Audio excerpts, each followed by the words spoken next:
Hi அனைவருக்கும் வணக்கம். இன்றைக்கி வந்து சிம்பிளாக தக்காளி கடைசல். தக்காளி கடைசல் சிம்பிளாக கரண்ட் இல்லைன்னாலும் நீங்கள் வீட்டில் திடீர்னு இந்த தக்காளி கடைசலை பண்ணி இட்லி தோசைக்கு தொட்டுக்கலாம். அதுக்கு வந்து நான் ஃபஸ்ட்டு 4 தக்காளி 5 தக்காளி எடுத்திருக்கேன்.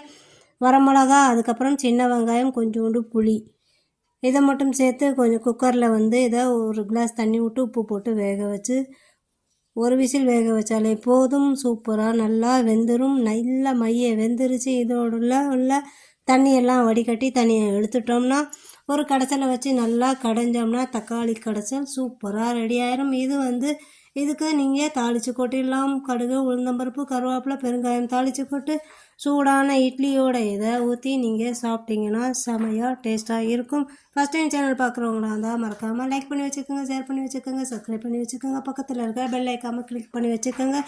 சூடான சுவையான இட்லி தக்காளி கடைசல் ரெடி.